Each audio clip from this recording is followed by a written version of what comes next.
All right. It's good to have so many of you connected onto on this evening, and so those are the responses. So the sound is coming through, okay?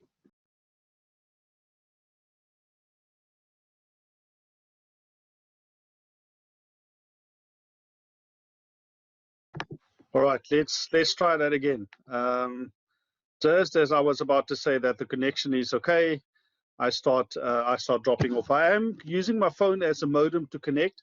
So if this happens, but it's not ideal, I'm really sorry about this.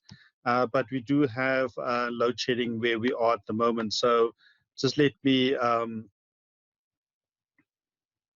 yeah, Louis, if you just keep on refreshing because I had that earlier as well. Um, but it's really a good crowd that has joined this evening, and the session is recorded. So if you do get cut off, just yes, I also got dropped off now again. I don't know whether it is. It can't be because there's too many of us. Because I know that Ika does these sessions with the new students, and she has upwards of 100 and 120 on a collab session at any given time. So let's carry on. And I know it's not ideal, and if we do get cut off, and I will make sure that I provide some recordings for you guys to listen to. So the most important thing is to have a look at the work schedule I sent through, but so just to give you a bit of background on this course. So a few years back, this particular course, entrepreneurship course, was very much the same as all the other business management courses. It had assignments, it had tests, it had exams. And then we gave some feedback and said, listen, I don't think that this course really works. The assessment really works with the content of the course. So if you're going to be teaching entrepreneurship, then students need to understand how to put a business plan together. They need to understand how to scope out a business. I mean, those you can't really teach entrepreneurship out of a book if people don't actually go through the steps of planning, of starting up a business. And so about last year was the first time in which this module then changed completely, in which the assessments changed. And the assessments changed from for the guys that are doing full-time studies, they have an assignment and a test. They used to have it. And now what they have, we have these 3 series of tasks that are meant to prepare you for your POE submission, which is the business plan. So that really is the case in terms of how the course have changed. Louis, you're asking a question. He says the task 1, is it the ICE tasks? No. Louis, have you had a chance to please read through the POE? Because I did ask you guys to please download the POE and spend some time reading it, because that is the document that you're going to be using with your textbook and with all the material and all the support I can provide you. That POE is what's going to drive everything that you're going to do. So please do have a look. I am going to touch on it right now. And to answer your question, no, the tasks are 3 assignments that you will have to submit. So they're not full assignments. They're not like full on 100 mark assignments. They're slightly less than that. They actually it's 30 marks and 30 marks and then 20 marks. And so that's 30, 30, 20, that's 80, and then 120 is for your final submission, so it's 200 marks in total. So that's what the POE sort of looks like. But the POE consists of 3 tasks and 1 submission, final submission, which is your business plan. All right. So hopefully that makes sense. So let me go through the work plan very quickly, because I think that's quite important. And please do feel free to drop your comments on the side so that I can answer them. So most importantly, take note of when the collab sessions are. These collab sessions and times will take place as stipulated, but I will make sure that if there are any changes, then I will let you know about these changes.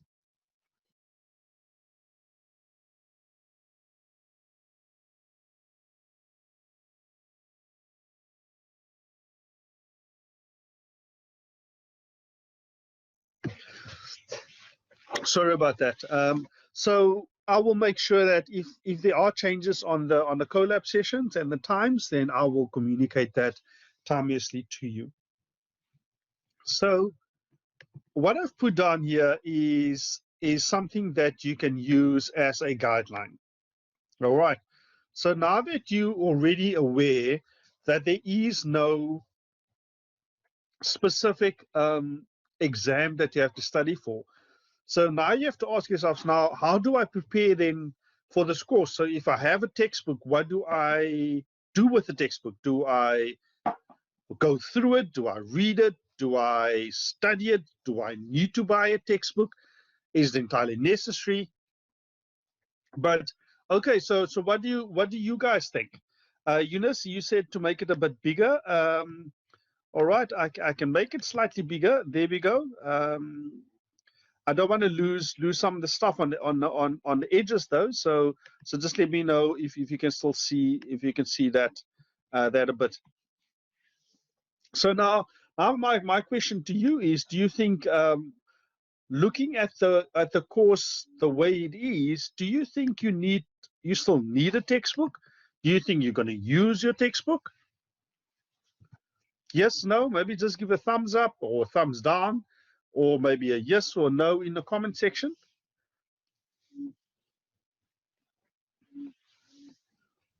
Alrighty. Yes, and the answer is yes. The answer is yes, and the answer is also no to a certain extent. But when I'm going to go through the POE now, I'm going to talk through task 1 specifically, so that you guys can get going with task 1. A lot of you answering some of these questions, answering the questions in task 1, answering the questions in task 2 and 3. A lot of those questions can be answered by doing other research. All right. So I will be more than comfortable if you do other research and you can substantiate your points. I'm not, so where they talk about, there's one particular question, which is they talk about the risks. What are the type of risks that the entrepreneur faces? Now the text will give you 4 risks. It says career risk, it says financial risk, family risk, and it talks about health or personal risks. Now, if you find a good reference and a good source that talks about the risk to entrepreneur, and it also is very similar to that, and you substantiate it with a good reference and a good argument, then I will accept that. So, to answer the question, do you need your textbook? Yes. If you don't have your textbook and you start on task 1, yes, you can. Will you need your textbook for your business plan? Yes and no. So I'm rather of the opinion that if you have bought your textbook, then all means. If you are thinking of buying your textbook, then do buy it. All I know is that your textbook, it won't go to waste. You are going to use it. But you can answer some of these questions without the textbook. And you'll find that some of the questions are structured in such a way that you're not going to be using a textbook at all. So what is the textbook then there for? The question then. So to answer you, the question, the answer to that particular question is the textbook is there to support some of these questions with the theory. So a lot of the questions in task 1, in task 2, and task 3 are sort of application-based questions, and your textbook will provide you the theory. You will then have to provide the application that goes with that particular theory. All right. Does that make sense? Does that sort of clear the whole talk around the textbook and the use of the textbook, and do we need a textbook, etc.?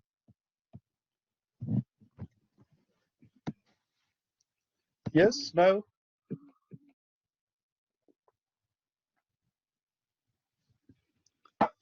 Absolutely, Savi. Absolutely.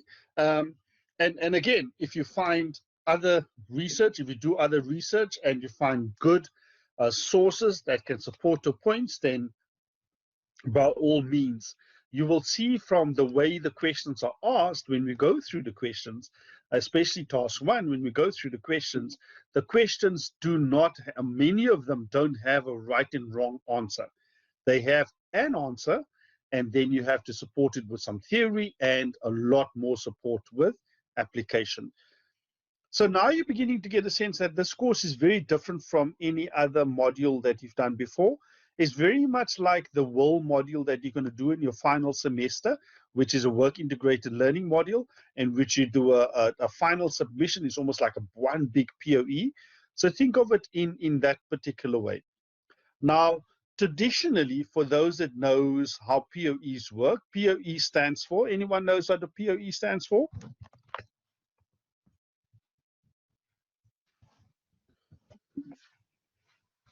Anyone knows what POE stands for? Portfolio of evidence, absolutely. Now, normally a portfolio of evidence would be a combination of things. So it would be task 1, task 2, and you'll add it together, and then you'll do another task, and you'll add all of that together. And every time you do a task, you'll feedback, and then you improve it on it, and then you do a second one, you get feedback, you improve on it, and when you do a final submission, you submit one big portfolio, which includes 1, task 3, and your final piece, and that forms your portfolio of evidence. Now, that is normally the case. In this case, for this particular course, it is slightly different. Not slightly, it is very different. Task 1 is a standalone submission. You're going to get your mark, and that mark is not going to change. So it doesn't matter what feedback you get, that mark is not going to change. You're going to do task 2, and you're going to submit task 2. You're going to get a mark. That mark is not going to change. You're going to submit task 3. That mark is not going to change.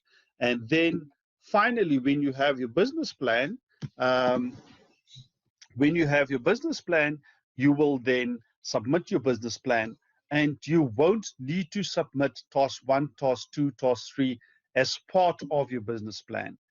All right. All you need to do is submit your final business plan as a standalone submission. You don't include the other parts to it. So that is how this particular portfolio is different. All right. So what I said earlier, when you go through these chapters, have your task 1 with you and read it in the context of the questions of task 1. Makes sense? What do you think I mean by that? Yes, so all tasks, everything online gets submitted via Safe Assign.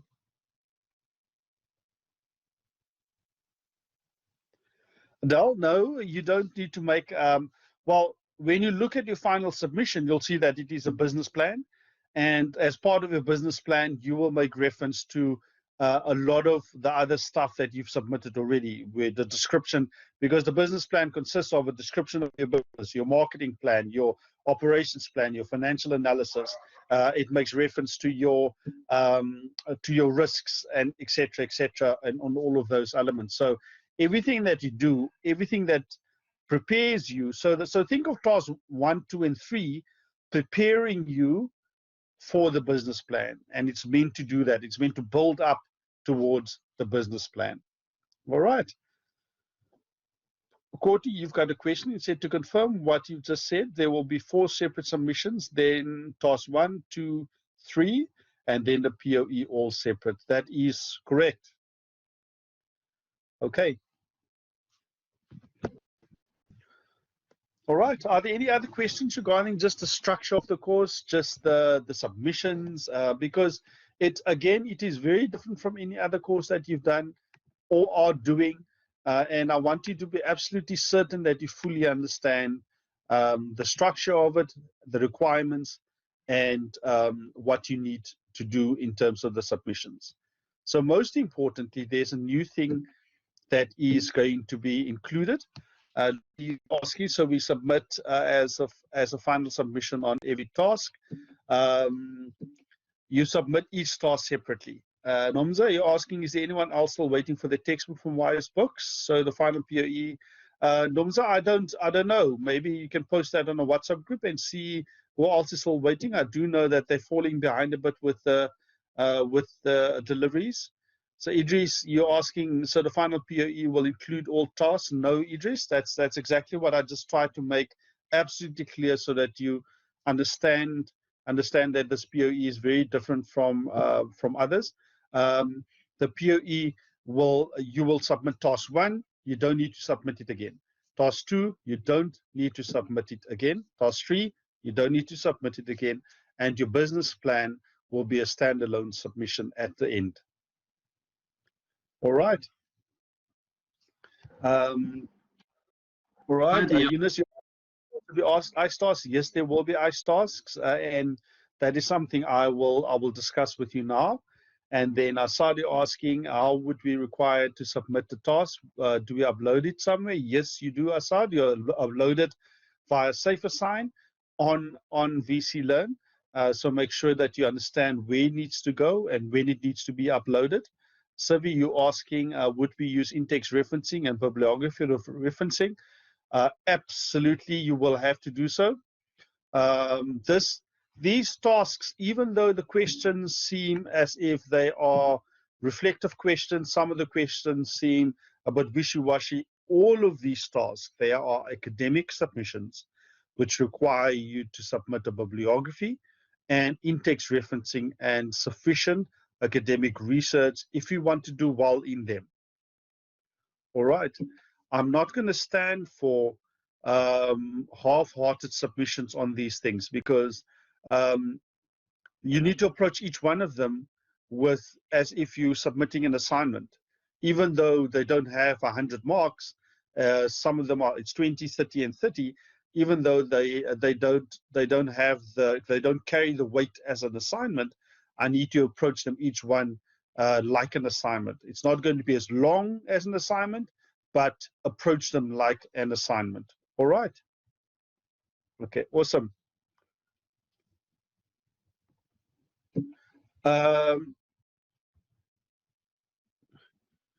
Terry Lee, yes, we will be, but I am allowing this time because it's our first time that we're online, just to ask for everybody just to get all the questions out of their system, just so that everyone understands fully what the requirements is, because it can be a bit confusing, especially this particular module, because it is so different from everything else that you do. Everything else is simple. You submit an assignment, you submit your ICE, you go and write the exam. Done. In some cases, for those that are doing third-year modules, Business Management 3, they've included now an additional assignment. So there's 2 assignments, there's ICE, you go and write the exam. This is very different. You've got 3 tasks that you have to submit, you've got a business plan that you have to submit, and then you've got ICE to do at the same time. And you need to just make sure that you plan properly and that you don't miss these submissions. All right. Will you still accept our submission if we have high plagiarism of SafeAssign? Courtney, if you look at the questions, you should not have high plagiarism, because some of the questions are very, I mean, each one of your business ideas are going to be unique and different. So when you describe your business idea, your stuff shouldn't be like somebody else. Of course, there will be parts of it where the theory is very similar. So in that case, please make sure that you paraphrase properly, that you reference properly. As long as you reference and paraphrase properly, then that's okay. Always make sure that you guys check your plagiarism report, though, because in your plagiarism report, it actually gives you a breakdown of where your high similarity is. So please make sure that you give yourself sufficient time when you submit it to go through the report to make sure that you can reduce that percentage. All right, Ria's asking, one of the modules I completed last year had a minimum number of references that we needed to include. Is there a minimum references? No, there is no minimum references. You can include as many, and the more references for me means that you've done a bit of extra work, you've done a bit of extra research, but also the nature of this module is that if you describe your business, you or business idea, that there's no references for that. It is your own ideas. The only thing you can reference maybe some of the background to the business or the business idea, where you reference maybe if you're looking at one of the ideas of traffic congestion, or you want to reduce traffic congestion, you're looking at the business and you're going, okay, I want to include, improve transport, and this is my business idea. Then you will include some of the statistics that goes with describing that. Say there's so many thousand cars on the road and so many million of people sitting in a car every single day, so many hours. By improving public transport, I'll be doing this, and this is my business idea. So when in describing your business idea, you will incorporate some statistics or some sort of numbers to support why that business idea is such a good idea. All right. Is there a specific template? No, not really. I mean, I can provide you with a Word document, but it will just be answering the questions. So please do make note of task 1 that I'm going to go through now in terms of what I expect to see. Yes, the referencing style. So now this is the interesting thing now for the business plan, because business plans don't generally have references in it. So there'll be large parts of the business plan that those will be almost quote unquote freestyle writing. So description of the operational plan, description of the finance plan, description of the marketing plan. So when you start off the operational plan, you'll include some of the stuff from the textbooks. So it'll say the operations is the heartbeat of the business, and according to Fenter et al. Operations is very important to ensure the functionality of the business, and that's your theory finished. Now you go into description. For my business, I will be employing X amount of people, and this is what they're going to be doing. And here's a hierarchy or a organizational sort of organogram with all of the key positions indicated, etc. Now you can't reference that, but you preface it with some sort of theoretical framework to say why the operations department or the operations function in the business is so important. Why is finance so important? Why is financial structures, financial processes so important? Why is marketing so important in reaching your customer? So it is very the POE is going to be quite interesting in the way you use sources to preface the different sections, and then go into the sort of freestyle writing in which you put down sort of descriptions of what your business is going to look like. All right. There, I've got my last question.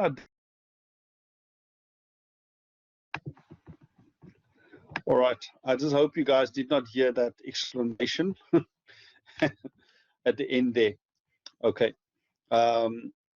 So my reception is not great where I am. All right.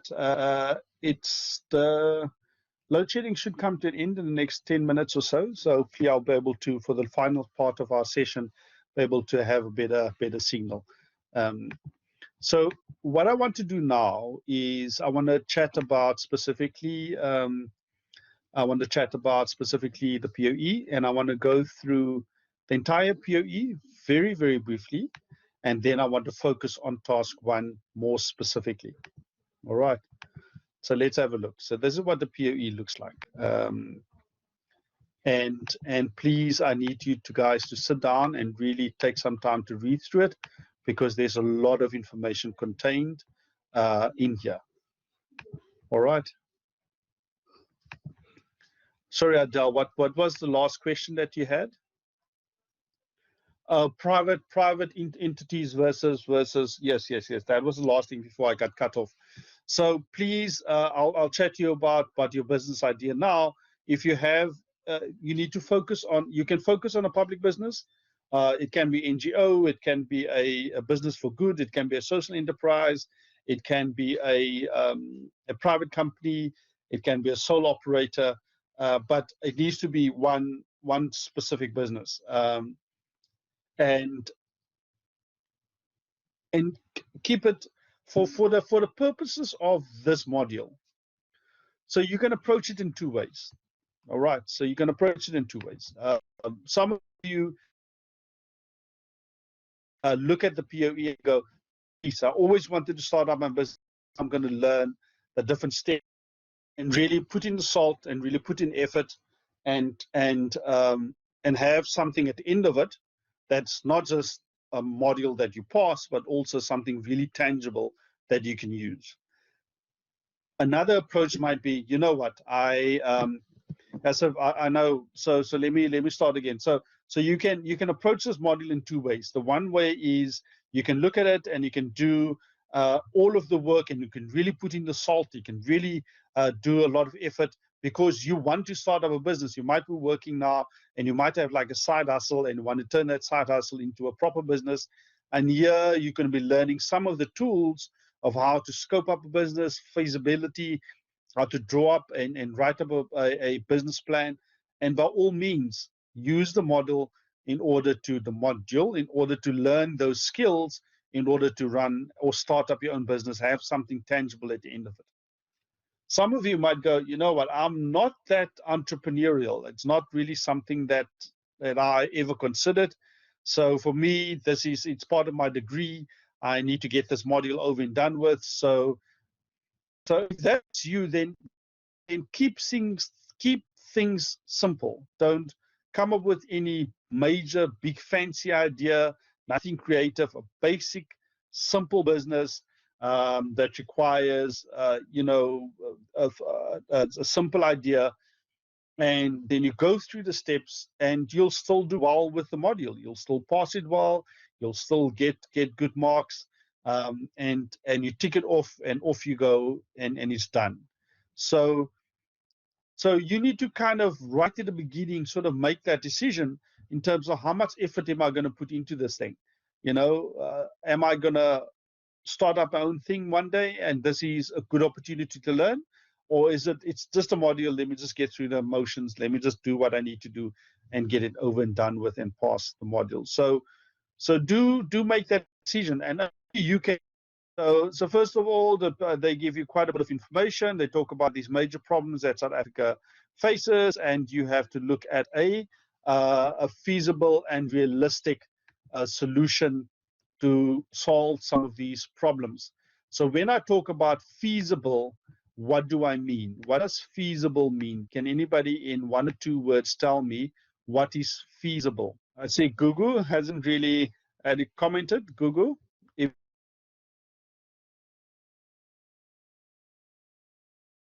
it's a bit more than that. Cheryl? Shanique? Yeah, Bashni, it is workable, but something about a bit more than practical. Something realistic, affordable, possible to do, feasible. Adele has got it. Feasible equals earnings, financially affordable, financially affordability, financial ability. Yeah, close enough. Adele's got earnings, we've got financial. So it's in pure simple words, a feasible idea is an idea that is commercially viable, which means that there might be a market and I might have a product, but just because I have a product and there's a need in the market doesn't mean that I've got a business. So in pure simple terms, a feasible business is I've got an idea, I have a product, there's a need for this product, and there's people willing to buy the product with money to buy it. Make sense? Just because there's a need in the market and I can develop a product to fulfill that need doesn't necessarily mean that people will buy the product. Okay, so there's a need in the market, I have a product that fulfills that need, and there are people willing to pay money to buy the product from me. So really it is something that is commercially viable. So task one is really about how do I frame and how do I formulate that particular idea. All right. So there's a couple of I find some of these big challenges that they've given us um, a bit interesting. And what I would suggest to you is to look at these. So these are it's not coming up with a business. Okay. So the important thing is you need to fully understand the way it works is that here is a challenge that South Africa is facing. You need to then come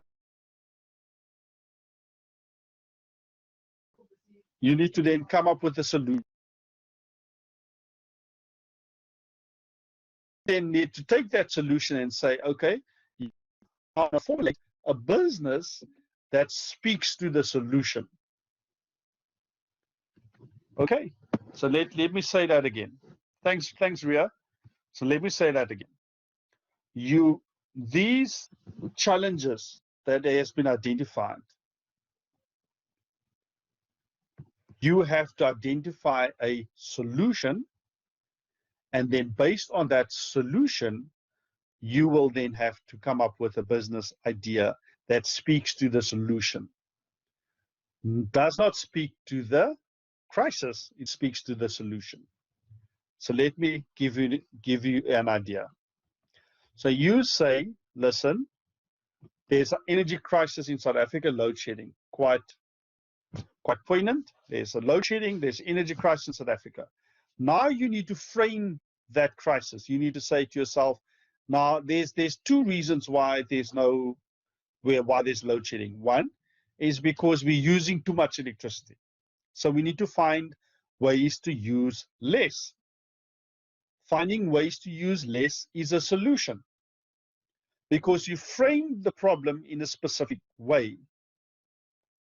You might frame the problem in another way. You can say we've got an energy crisis because there isn't enough energy in the market, and we need to find, and the solution is if there's not enough power or if there's not enough electricity, then the solution is to find more electricity.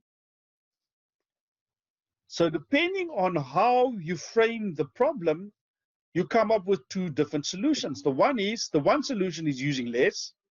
The other solution is finding more. And each one of those, Louis, I'll answer that question just now. And each one of those solutions, possible solutions, can generate a different business idea. All right. So Louis, this is where things get interesting because there are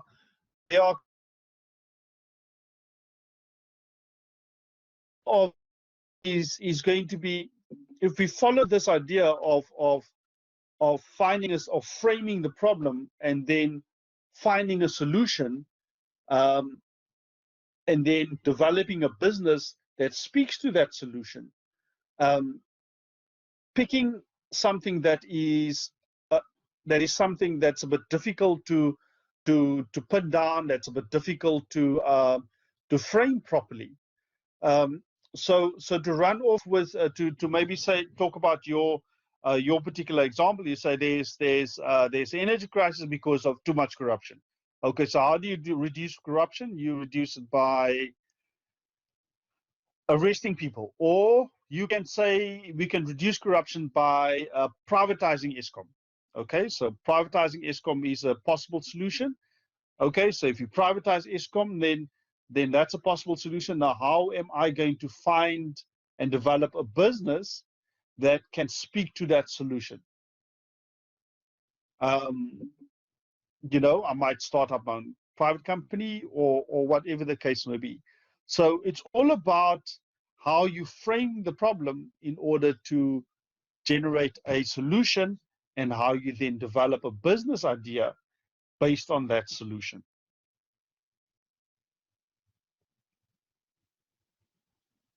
Absolute. But Louis, it's all about how you frame, and this is the importance. It's all about how you frame the problem, because increasing unemployment rates, you can frame that problem in a myriad of ways.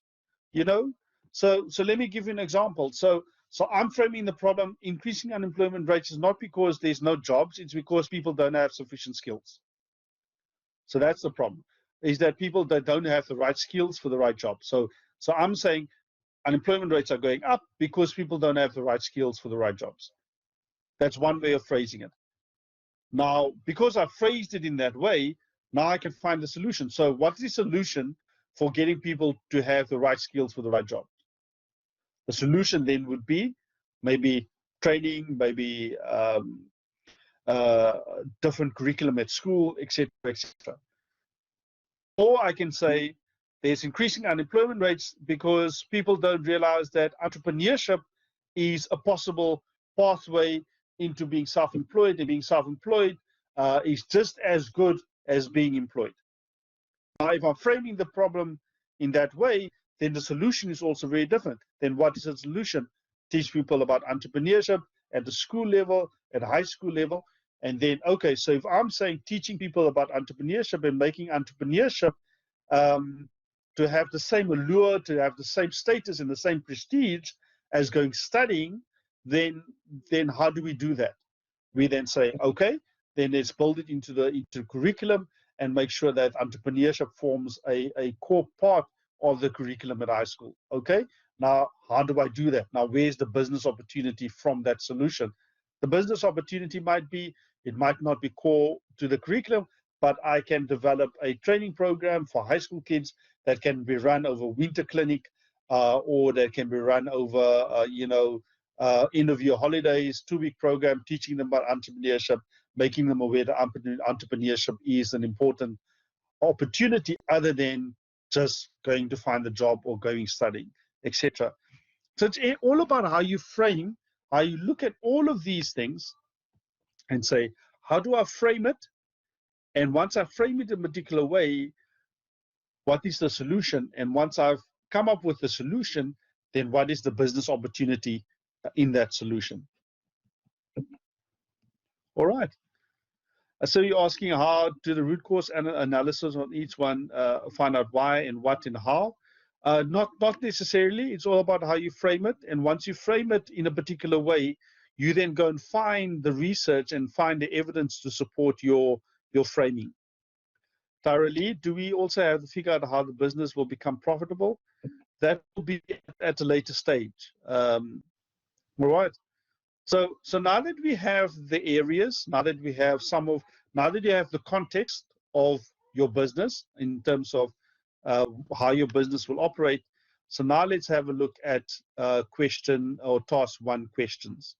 So task 1 questions, it asks you, briefly describe the problem you intend to solve. So task 1 is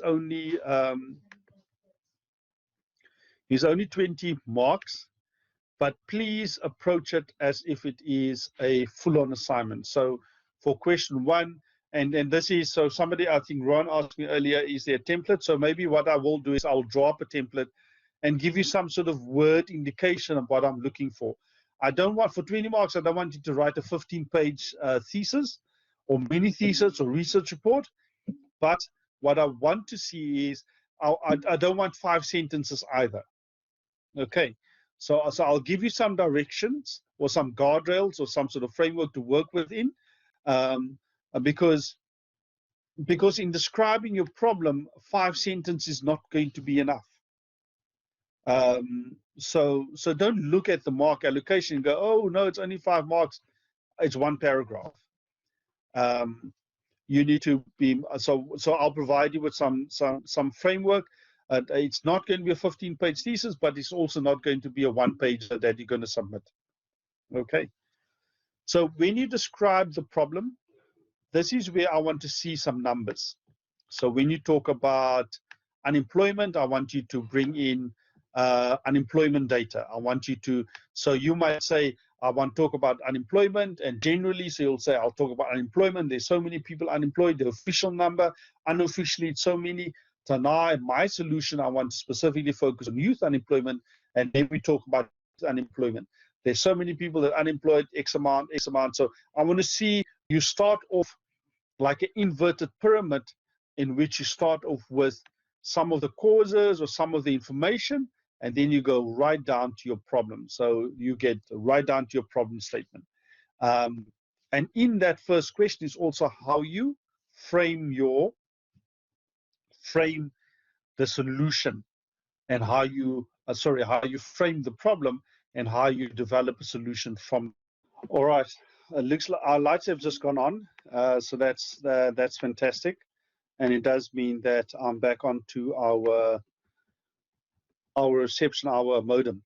Fantastic. Okay, I don't know if they call it modem still.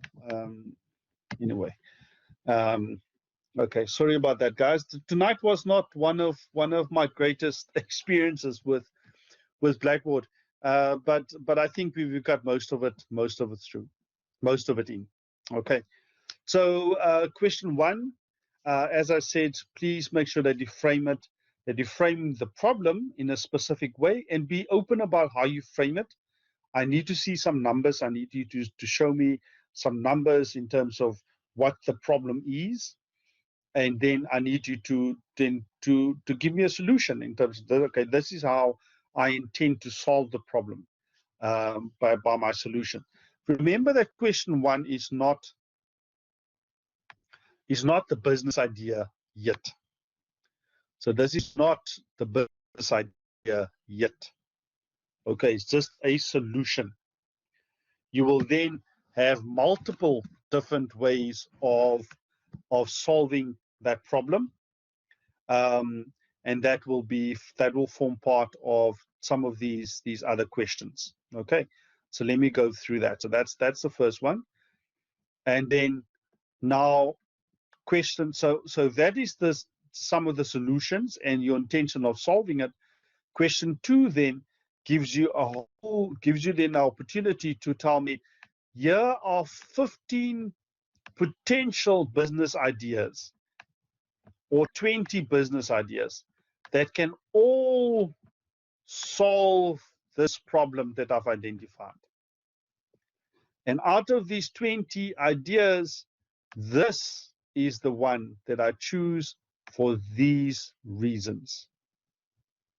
Okay, so that is literally as simple as that, as question two. Okay, do you want me to repeat that? So for question two,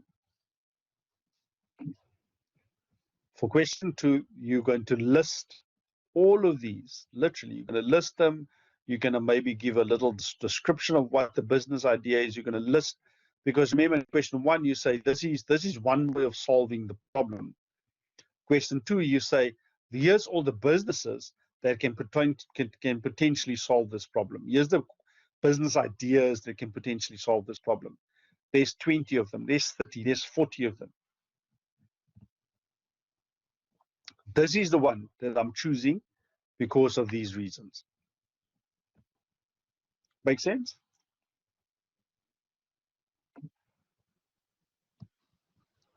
All right. Can you guys hear? Idris, is that all right?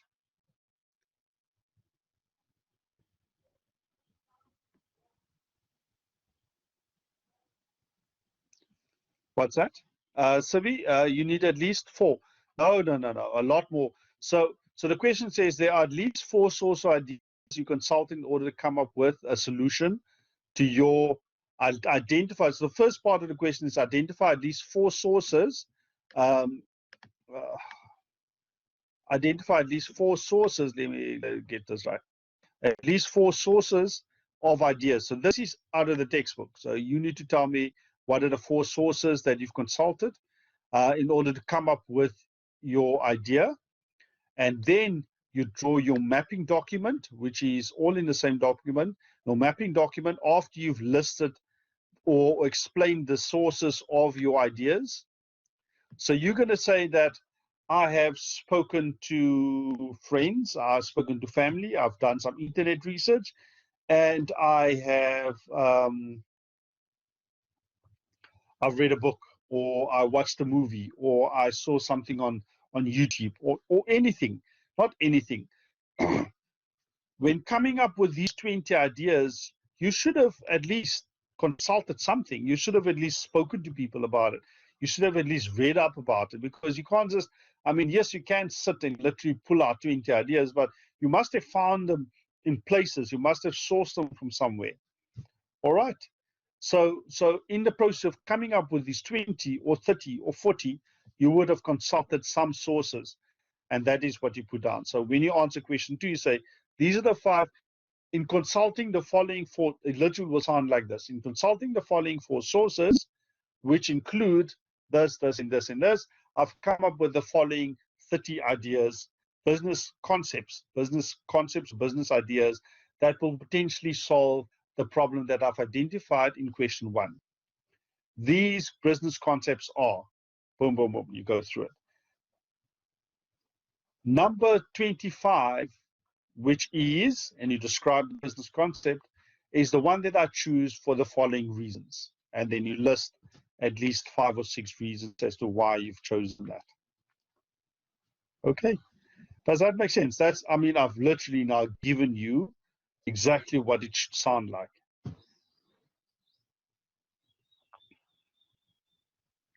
All right. All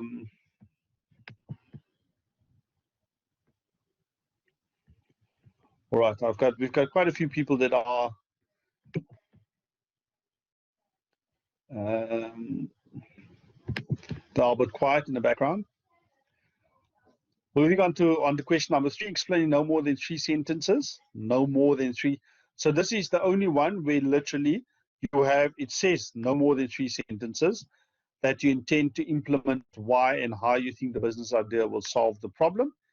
Your business idea will include a product or service. In here, you will give your business name.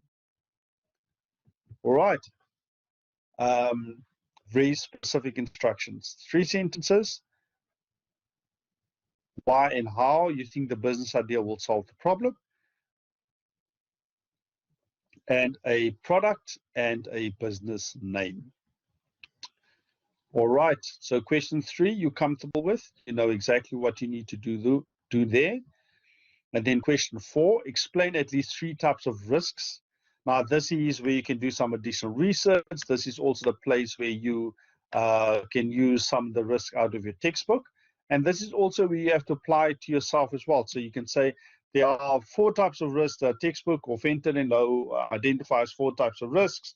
And then you go to the explanation about those 4 types of risks and say, for myself, in starting a business, the risk would be more financially because I'm the sole breadwinner in the house, or my career is quite important to me, and by starting a business, I'll be giving up my opportunity to progress in my career, etc., etc. And this is where it needs to be a bit more a personal reflection on how these risks will impact you if you decide to start up a business. All right. And then finally, write a paragraph of not more than 250 words, reflecting on your entrepreneurial characteristics. Now, this is the one where I will assist you. So I will send you a link by next week to a quiz that you will complete, and that will also be your first ICE. A quiz that you will complete, and the quiz will then give you some of the entrepreneurial characteristics that you're good at, maybe, and not so good at. And this is a reflection. So you'll sit back and go, okay, so this is what the quiz says. The quiz says that I will be an amazing entrepreneur because I possess drive and creativity and ambition, and I work well with other people, etc., etc.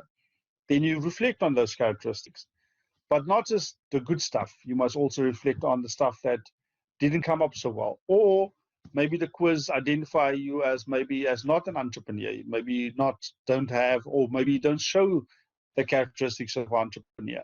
Then reflect on that as well.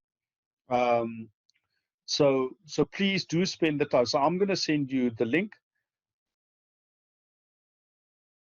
Also be the first ICE that you'll do. And then based on those results of the quiz, you will then complete question number 5. It will require you also to do some research and bring in some of the theory from the textbook or from other areas. So you'll say, the quiz that I've done is the 5-step personality quiz for entrepreneurs, And the quiz identifies 4 aspects, and those 4 aspects are drive, motivation, self-reliance, etc., etc. I score quite high on self-reliance and motivation, and this is fictitious, by the way. I'm just making this up. I score quite well in these areas, and I think because of my upbringing or because of just my personality, it makes sense, and the quiz or the results are correct. Or you'll say that the results don't really speak to the way I see myself, because I see myself as a person with drive, and the quiz indicates not. So do be critical about it. Do look at the results and go, that's what the quiz says, but I don't really think that's true. And tell me why you don't think it's true. Say that, you know what, I've run a business before I had went back to work. And I think I'm quite entrepreneurial, although the quiz is saying that I'm not. So be critical about the results, and then also bring in some theory, some of the theory from the textbook or from other sources, and say that yes, the test that I did identifies these characteristics, but it didn't include these ones, and according to this author, these are the 5 that are most important for good entrepreneurial success. Do you understand what I mean? So do approach this in a very critical way. Don't just don't just do the test and go, yeah, no, I'm an entrepreneur. No, I'm not an entrepreneur. In a very reflective way, and do include a bit of additional research to better substantiate your view, especially if it's contrarian, especially if the quiz is saying one thing, but you don't see yourself in that particular way. All right, and that sort of brings us to the end of task 1. I will leave it there because I don't want to overwhelm you with too much information. Task 2, you can jump ahead and read through task 2, and you can have a look at task 3 as well. But task 2 and 3 is just taking that idea and that solution that you've identified in task 1 and further sort of adding to it and further adding to it and further adding to it in that respect. Let me just briefly have a look at and show you what the business plan looks like. So the business plan is a typical vanilla business plan. Cover page, executive summary, table of contents, business description, marketing plan, financial plan. So the financial plan you will have funding, so there's some money. So for those that ask, will we get seed money? There, you'll be getting 250,000. Part of your financial plan, you have to do some calculations, break-even point. You have to do some projections. First year, second year, maybe a couple of months, and all of these numbers are going to be numbers that you're going to give your best guess at. You're going to include your operational plan and then your conclusion and so forth. So your business plan literally is written for you. It gives you exactly what is required in terms of the submission. And closer to the time, we will go through it step by step again. But for now, what I want you to do is focus on task 1, get task 1 under the belt, get it done. Because task 1 is the more difficult of them, because there's so many, especially the first question, because the first question sort of sets you off on this journey, and it will require a bit of extra work to reflect on it and so forth.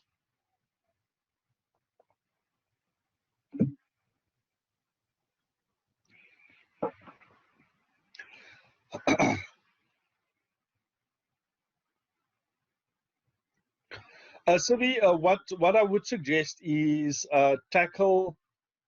focus this first few weeks on task 1, because I'll keep an eye on the WhatsApp group, and I'll comment on the WhatsApp group if there is specific issues on the first task, and focus on that for now. I don't want you to jump through to the other ones and ask for clarity and questions on task 2 and 3 just yet. So get through to task 1. And I know I've spoken a lot this evening, so and the session is recorded, so do listen to it again. I will provide you with the template for task 1 with some notes per question, so that you have a firm idea of what my expectations are. And once you have that, maybe maybe then by all means do connect with me either on the WhatsApp group or do connect with me on the on email as well. All right. Louis asking, is referencing paraphrasing also part of the word count like last year? No, paraphrasing definitely. I mean, paraphrasing is part of your word count. But again, the word count is going to be an indication. I'm not going to. If you tell me, you know what, it's 5 marks, I can give you 2 paragraphs in which I describe this thing down to the T because it's well written and it's to the point. Then go for it. You know, by all means. I'm going to give you just a breakdown and say, you know what, for question 1, I think the best way to answer that would be between 450 and 600 words because it's so important. But for the others, I mean, 3 sentences. 3 sentences, that's what I want to see. You know, for question 4, 3 risks, and there I'll allow a bit more. So I'll say between 350 and maybe 450 words, or 400 to 600 words, maybe again, and so forth. But again, if you say, you know what, I can answer that question in 200 words, I'm not going to penalize you as long as you've answered the question. Wow. Okay, makes sense?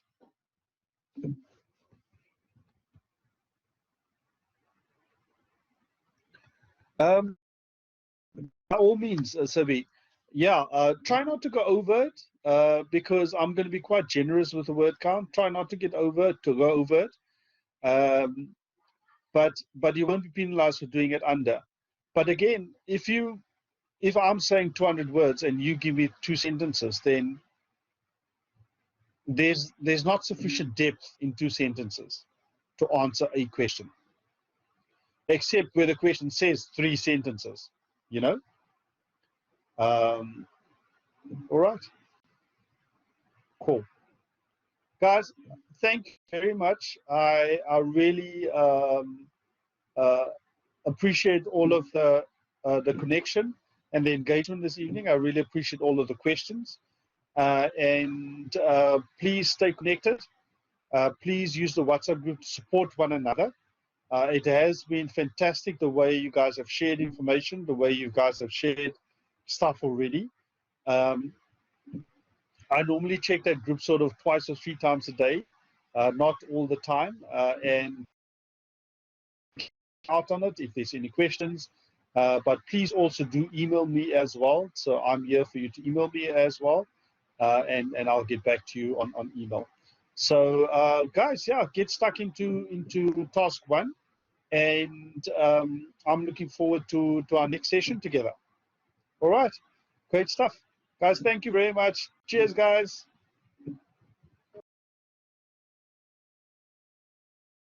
Oh yes, and please leave by the door. You go to the top right-hand corner, and then you leave the session by the door. Awesome. Thanks, guys.